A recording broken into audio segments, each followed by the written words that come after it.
Well, The stream okay, is now Now we're live. live. now we're live. Ladies and gentlemen, boys and girls, children of all ages, welcome to the podcast or streamcast or monkey artists and their friend streaming live. All right.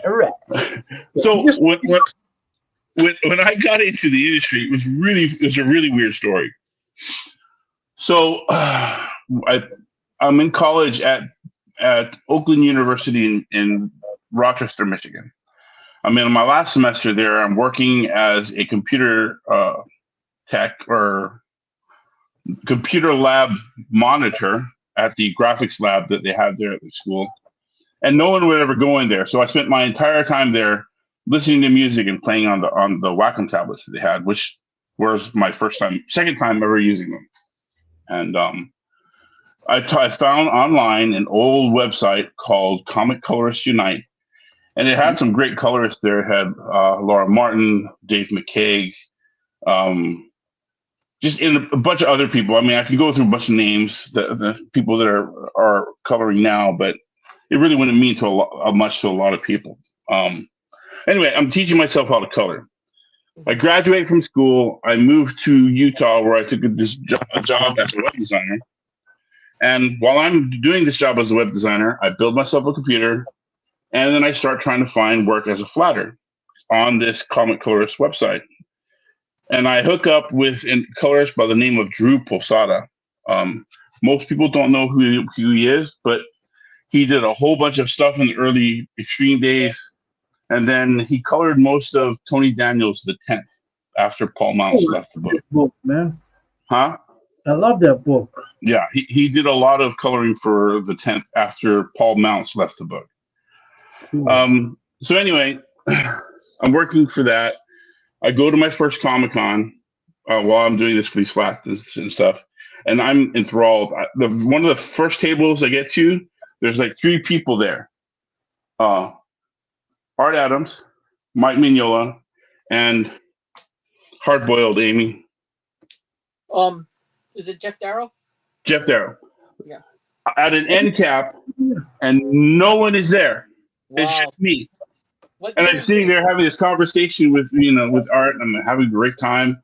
I get Mike to sign my sketchbook with a little Hellboy doodle sketch, and Jeff Darrow and Art also sign it. And I inquire about a price of a page of art stuff, and he's like, "Oh, that's 6, 7, and 8." And I thought he meant 6, 7, 800. Uh-huh. It was 6, 7, and 8,000. Damn. So I walked away. Anyway, so that con really got me excited for comics again, but even more so than I was before, because I had means of getting into the industry other than penciling, because I had been teaching myself how to color. So I established in my brain, I said, look, by this time next year, I'm going to go to Comic-Con and I'm going to be there as a pro. That's my goal.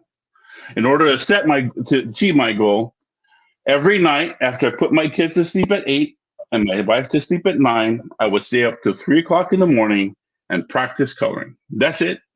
I would do 4 to 5 days a week. Put the kids to bed, the wife to bed, color till 3, go to sleep, go to work.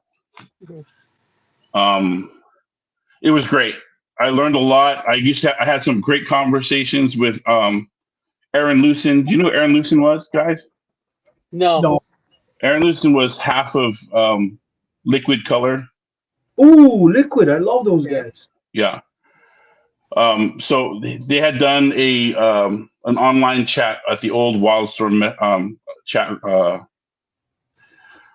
IRC chat. I'm aging myself. It was an old IRC chat channel, and the editor at the time, Lorelei Bungies, who was the editor at Wildstorm, would bring guests to speak and to visit in the chat room to answer questions and so forth. One of them was the Liquid guys, and I got to be able to communicate with them, and I got them to agree to look at my samples when I finished coloring them and give me ideas. And so we did a few things, and they gave me some good tips and some suggestions, and I made all the corrections that I could and shared it with them. But then I found out that Wildstorm was going to hire a colorist. They were actively looking for colorists. because I was a member of this message board, Comic Colorists Unite, Laura Dupuy, or Martin, but Dupuy at the time, we communicated a few times. I let her know that I was interested in the job, and she sent me a color test.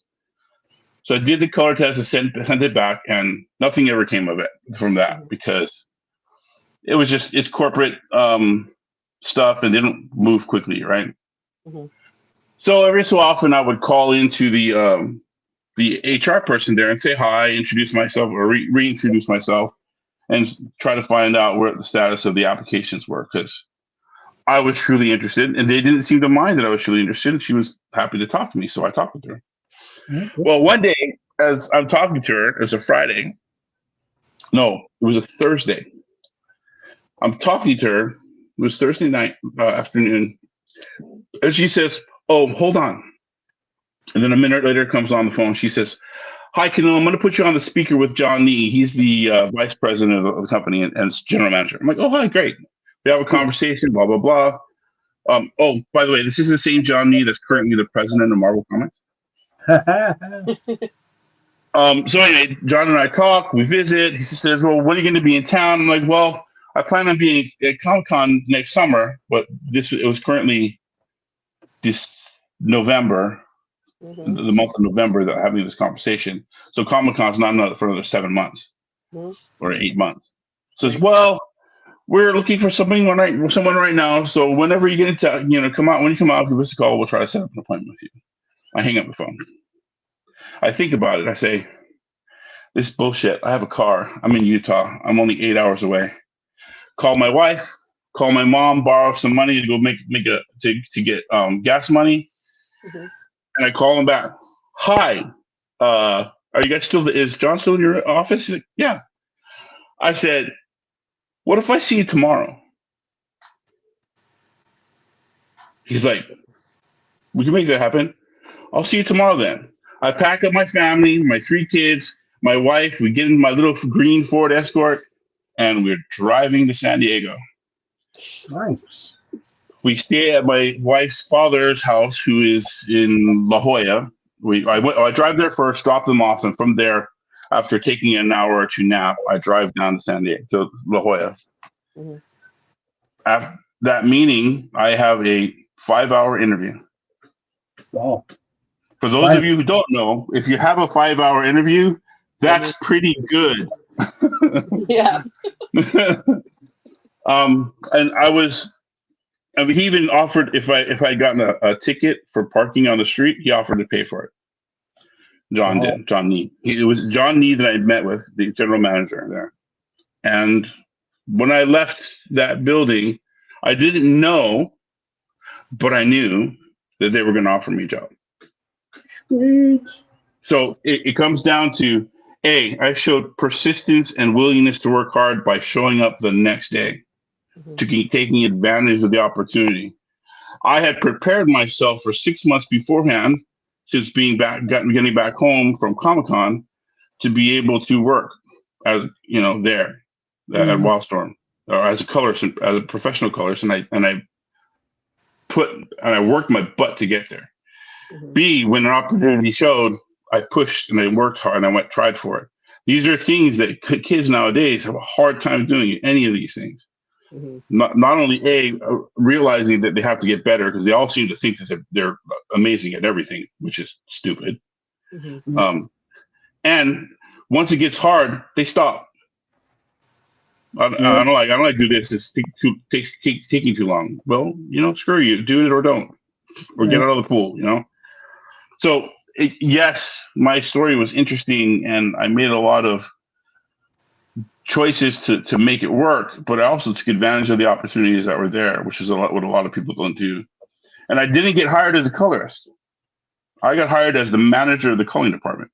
So yeah, I was telling colorists what to do, which is not something that most people do. So I had experience as a production manager, which is something that they really found to be bankable. I also worked as a web designer, since we were still doing, at the time, web design using HTML code and frames.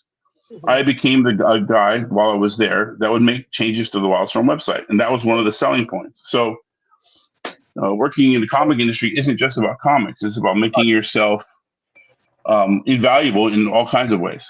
Right. Outside of the box. Well, Yeah. not really. You're not even really outside of the box. It's just making yourself valuable, that you can give more Right. than other people can because of what your experience is. I think that was the one, the website one. It's got to be the one. Oh no! Honestly, what really made it for me was the fact that I could speak Japanese. Oh, there you go. The conversation was pretty interesting. During my interview, John and I were talking. He's picking apart my interview, like my resume, like with a fine-tooth comb. It says, HTML. Yeah. Well, what's the HTML code for referencing a photo? I'm like, and I literally just off the top of my head tell him what the code is. So I passed that test, right? And then he says, "Well, I see here that it says you speak Japanese fluent," and he picks up his phone and says, "I'm gonna test that." Wow. He calls his buddy, who's a lawyer in Hollywood, who specializes in contracts with Japan. Wow. That's his specialty. And he puts him on the phone with me and he says, "Hey, buddy, will you have a conversation with this guy? He says he can speak Japanese." And we have this long conversation, blah, blah, blah, blah, blah. And we're talking and we're laughing. I'm like, "No, really, you know my dad?" Yeah. So apparently the person that he spoke to, yes, he spoke Japanese fluently and he was working in Hollywood. But he was also Mormon. But he was also Mormon. Oh. And he served the mission while my father was in Japan with him. What? And he knew my dad. So we're sitting here having this conversation and I'm laughing. And John said, wait, what happened here? Well, and I explained to him, so my dad and him served a mission in Japan together and I did too. That's how we all know Japanese. And John was just like, huh? I honestly think that conversation is what got me the job. Awesome. So I dig it. Yeah, no, it was a great experience, and I love sharing the story. My very first night there as an employee, Mark Chiarello came from DC, and we had a big dinner over at where were we? Some Italian place in San Diego. It was really good. I had the veal parmigiana, which was delicious, by the way. I still think about that place. It was awesome. Is it in the Little Italy section? Oh, more than likely. Okay. Because we went there from the studio in La Jolla, which is about 10 minutes away from Little Italy. Mm-hmm. Yeah, it was a great experience. I learned a lot. I got to meet a lot of my fan favorites growing up, like of course Jim and Scott and Sandy Hope. Oh my gosh, Sandy is so gorgeous. Oh yeah. Sandra Hope, she's gorgeous. She wore her high school cheerleading outfit for Halloween one day. Just say it fit really well. I only see her inking, but I love her inks, man. Her inks is she's amazing, and she's been doing it for decades. So, who else did I meet that got really? So I got to meet Frank Miller and Lynn Varley when they came into the studio. Walter and Louise came to the studio, which was great. John Cassaday, before the convention, before San Diego, would come and stay and then do artwork in the studio. Him and Jim had, Is that how you got the X-Men gig? The X-Men gig? No, I didn't do that X-Men. Oh, you didn't do that one? Wasn't that? No, that was all Laura Dupuy. Laura Martin. Oh, okay. Yeah. No, I did a couple of planetary pages that he had done, a couple of authority pages that I worked on. The authority was colored in studio when we were there, when I was the manager there, and it was colored by David Barron when Frank Quitely and what's his name was writing it, was drawing it. What's his name was writing it? The Wanted guy, I forget his name now. Oh, Mark Millar. Mark Miller, yeah. Mark Miller. Huh? It's Miller. Oh, it's Miller. Oh, okay. Yeah. Yeah, people say Millard just to make themselves feel better, but he calls it Miller. And Frank Quitely, his name is not Frank Quitely. His name is Vince. Oh, really? Yeah, his name is Vince D. Yeah, it's his working name. Wow. Well, his working name is based on just a simple British phrase. Quite frankly, Okay. his That's real a good name one. is Vince Deegan. Dieghan, I believe. Cool. It's fun. It's funny you brought that up because just last month, I just found out Rick Leonardi. That's not his real name, Oh yeah. which tripped me out. Like, huh? I was like, oh, okay. And then I was just having a conversation with Rick over email, and so forth. Oh, just to let you know that when you type in my name for this, it's actually this. I'm like, okay, yeah. So and so forth told me about it, but So don't tell it's everybody now. trippy. Yeah. So that's how you got the Wildstorm key or the The Wildstorm job, I was the assistant coloring manager, but that really meant I was the coloring manager. I was assistant manager, but I was the manager of the coloring department, which meant all of the in-house coloring, and then I also managed the coloring that we outsourced to people like Badass and Liquid and other colors out there. So yeah, no, it was a bigger job than people realize, and I didn't do it very well for the first 4 months. It was a little bit above my head. I wasn't quite ready for it. I grew into the job. After about the 5th or 6th months, John Nee, the president there, or sorry, the vice president and general manager, sent me to a corporate training about managing your time, and it really helped me a lot at the time. It helped me get through a lot of things that I needed to learn with regards to making things that are important first, and then determining how to determine what was important, things that needed to be done now, things that could be done later, things that were, important and I should do, or important and I could do. Those, I had to categorize everything and start doing it that way. So, Right. and it turned out really well. When I first started working there, we were probably making on average about $80 a pay per hour or per page, which and it's hard to explain how we came up to that. We had required our colorists at the time to color 2 pages a day, Okay. and most of them were not making that when I was there, and even up through halfway through the time that I was there. By the time I left, we were coloring on average 4 pages a day for the artists that were there, which was far above our goal, which was pretty cool. And it's interesting, the reason why I left wasn't because I couldn't handle it or because I didn't like the job. I left because my wife was unhappy. Oh, And we couldn't afford where we were at because my wife kept wanting to live in places that were more expensive than we can actually afford. So, well, her philosophy was you live in the least expensive house in the most expensive neighborhood. Make sense? Yeah. That was difficult. yes. She was crazy, by the way. I feel she was crazy.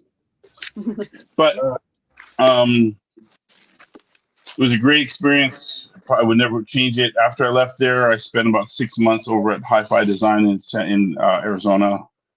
I was the senior colorist at the time. We colored the new X-Men book, the one by Frank Whiteley and what's his name? John Cassidy? No, it was before Cassidy. I don't know. That's my blind spot right there. Like once the 2000s, like there's no stores in Hilo. I don't know anything. Let's see if we can find it here. Was it Morrison? Yes, Morrison's run on New X-Men. This cover. Hold on. Oh, let me move you on. Let's go. Yeah. This cover. Oh, okay. Yeah, I colored this one. What else?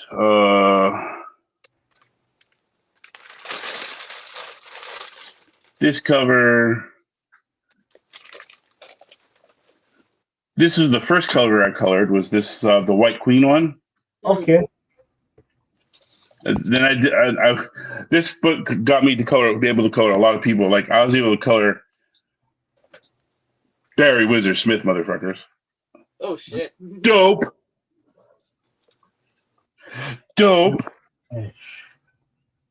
Lucky. Let me see. What's my favorite page that I did on that book?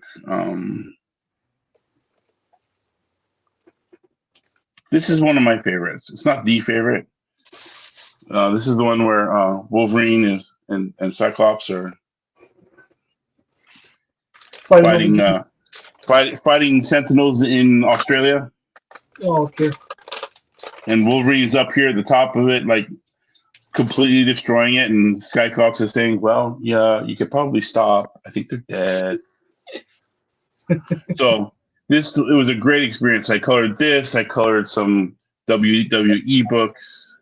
I colored some other X-Men books with it while I was there. We didn't do any DC stuff. But I had done a lot of DC stuff, and I did even more after I left there. I did a lot of stuff working for DC because I did some. I did some shadow work for David Barron, as you know, where I colored stuff like this. Oh, nice. What's another good one that I colored? Oh, I started doing some kids books. Here's something one of the kids book things I did.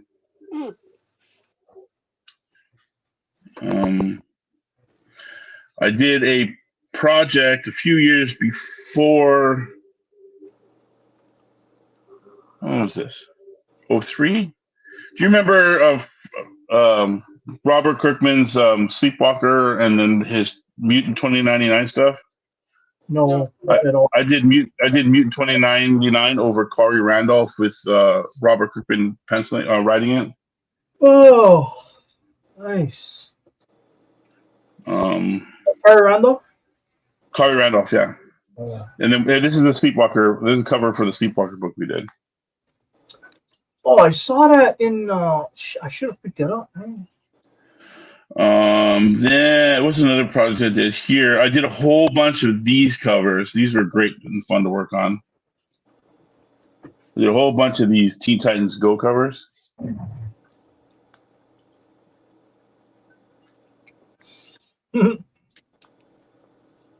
Cool.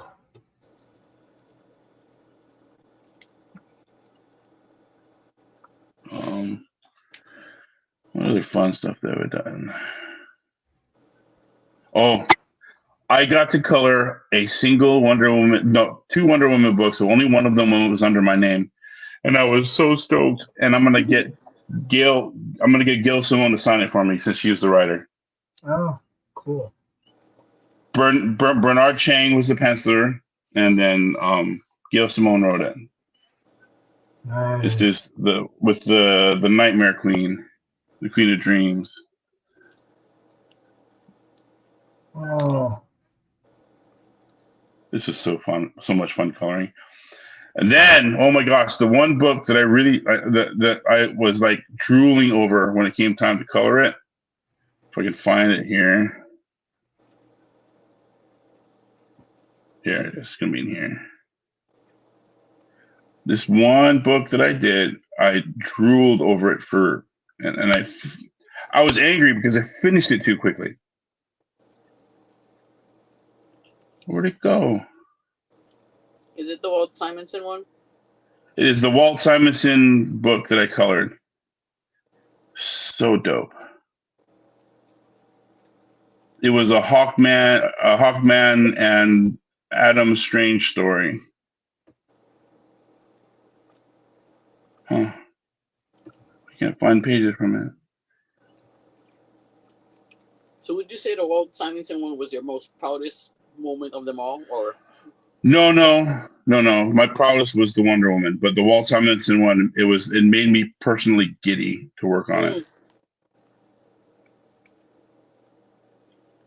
Oh, I've done a few projects for Robert Kirkman too, like this from the Brit. Oh yeah, great. Yeah.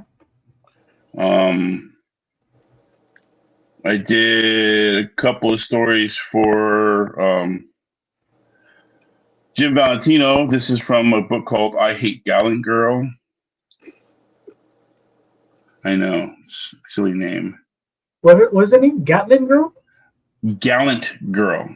Gallant Girl. Oh. I Hate Gallant Girl. It was drawn by Seth Damus.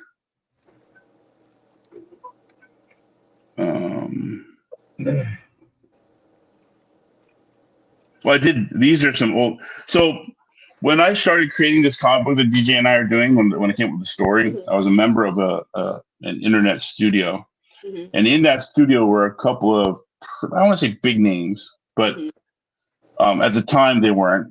Adrian Barrios, who's the guy who did the original drawing for AD Guns, DJ, that first cover. Right. And then a couple of other artists. And then there was this guy. This guy is David Marquez, Duke. And he took off shortly after we left the studio. This is another Dave Marquez page cover. This was for a book called Government Bodies, published, I can't remember, this was years ago. Do you think anybody can take off like back then? I don't think they can. With regards to what? Like just like name recognition, like, you know what I mean? Like, I don't think the industry is at a place where, I don't know, like you could just take off like that. Like, you know what I mean? I think I'm going to disagree, and I'm going to tell you that people have taken off like that, like within the last month. Really? The artist that's doing Transformers right now, he's like the new big thing right now. The entire Transformers book is a huge book now. People are like falling all over themselves. Who's the artist? Daniel Warren Johnson. Yes. Yeah, but that guy's good. That's my point. He's good, but it wasn't until this book that people noticed him. Yeah, I guess so. So I know what you're saying. It's not. I don't disagree with you that it won't be harder, because I guarantee you it's going to be harder. But that it's not going to happen, I disagree with. I totally think it does happen, and it's a timing and project and right. All that has to fit, right? You got to be on the right project, and you got to have the right editor, and it's got to be the right time for that project. And some people are just freaking lucky, I tell you. Yeah. All right, I'm hitting 11 o'clock, which means it's my witching hour here. Okay. So it's been great talking with you guys. We'll do this again. The next time we come on, I kind of want to bring our second comic book coffee shop comic studios artist, On Vu. Right. Who has agreed to another book with us and with me, and I'm not going to announce that book until it's probably closer to Maui Comic Con.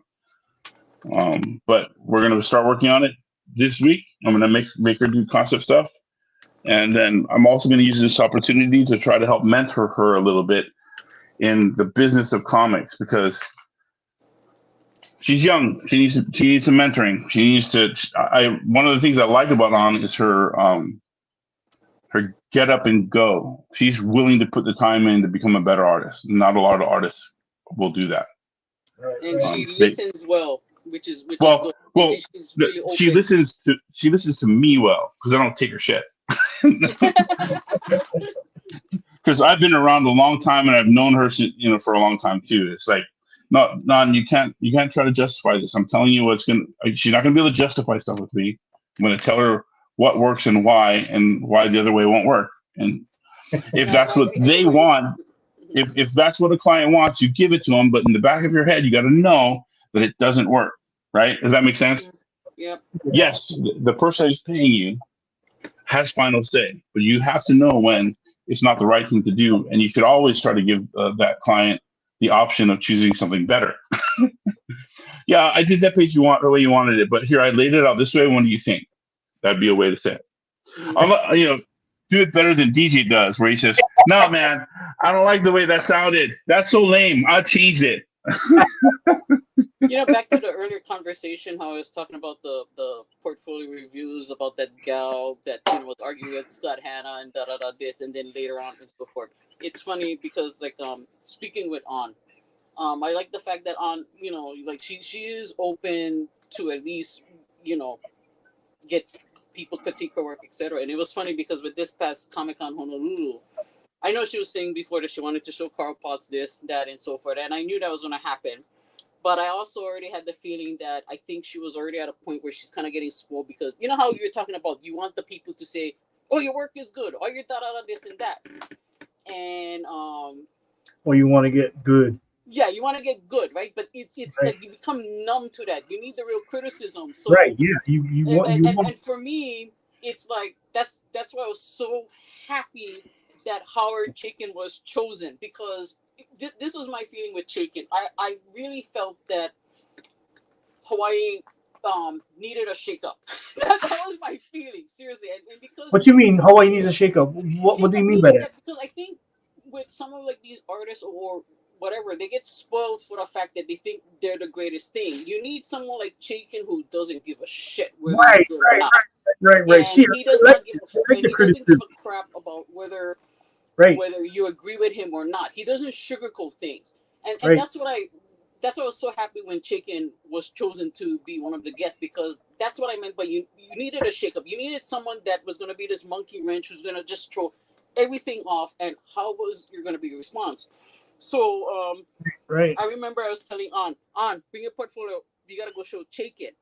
And when I introduced Chaykin to her, and then Chaykin goes, "Okay, yeah, let me see what you got." And then when she's coming out, and then Chaykin automatically starts spitting out like, "I don't want to see the whole thing. Just take up whatever," and so forth. And you can see On was just not prepared, right? She's just getting nervous, and just Chaykin was just already driven. What the hell is this crap? Wait, how do you explain this? And it totally threw her off. And that's something that you need to experience in a way, in my opinion. Because, like I said, every artist, every editor, every writer is all going to be different. You cannot be spoiled with, "Oh, yeah, it's good." No, you're going to have to take criticism and so forth. So I'm glad she got to experience that part, where she has to learn. But, yeah, I like this.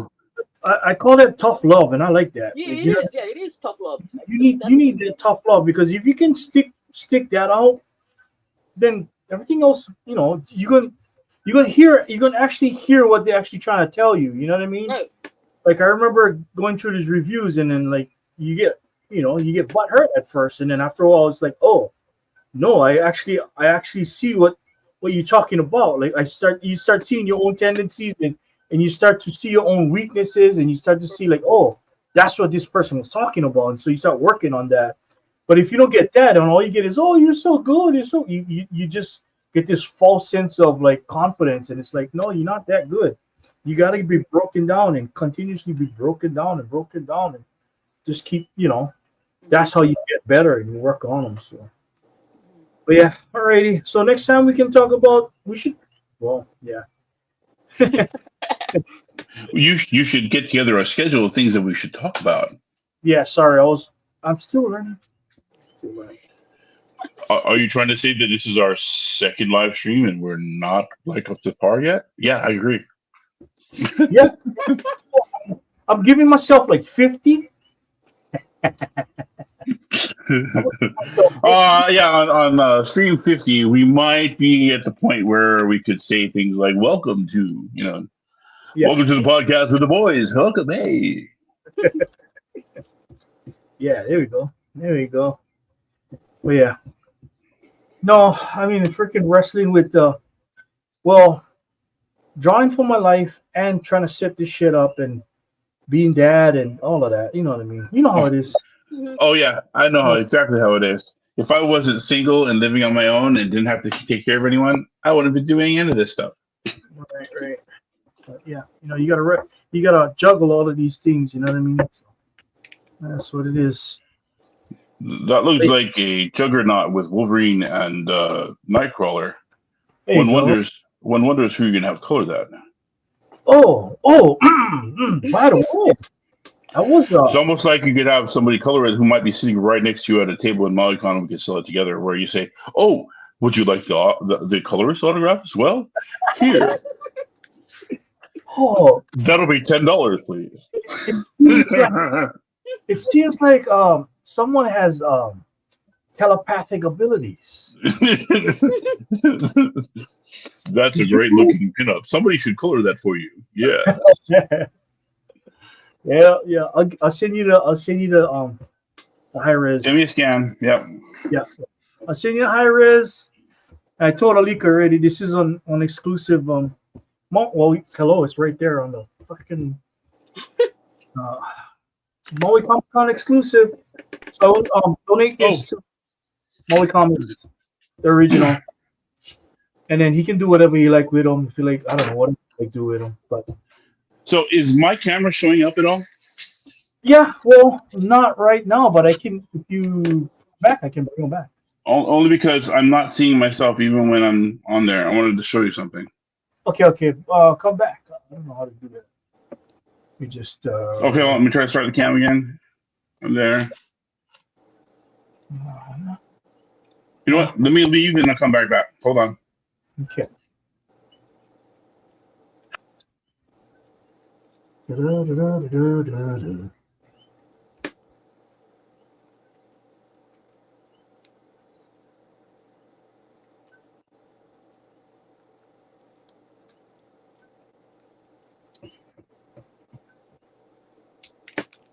go.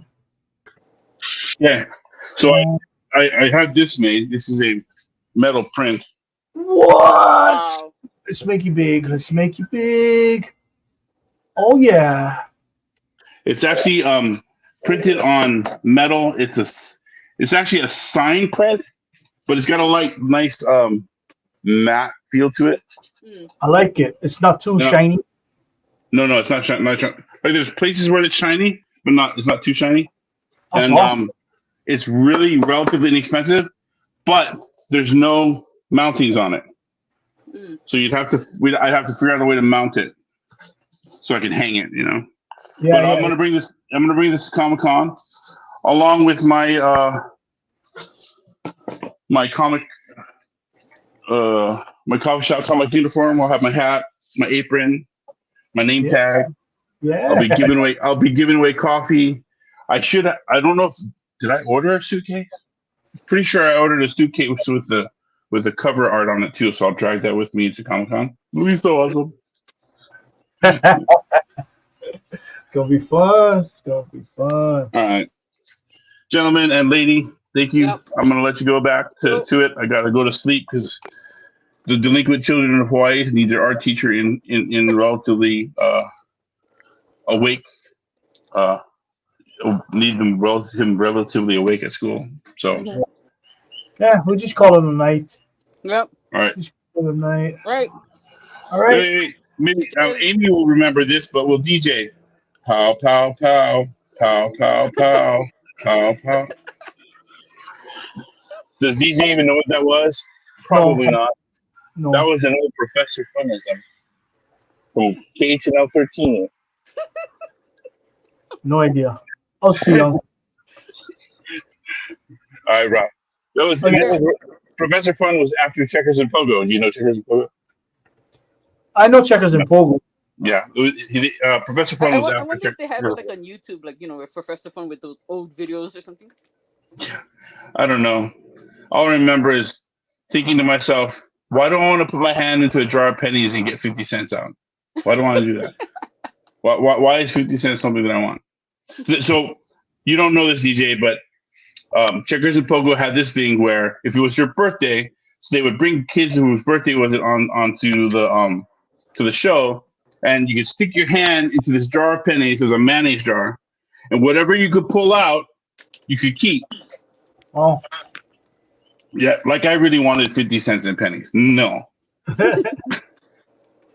But anyway, good talking to you guys. I'll talk to you guys probably again sometime this weekend. Or DJ, I'm sure you and I will talk some more. We should probably have another stream on Tuesday or Thursday. I Shoot. think so. I think so. What I about got Halloween Day? No, I think I might be a little bit inebriated doing other things on Halloween. Probably not a good time for me to stream live because things might get said. Alrighty. Hey, All right. I'm just being real with y'all. All right, All right. talk good to you night, guys later. Night. Okay.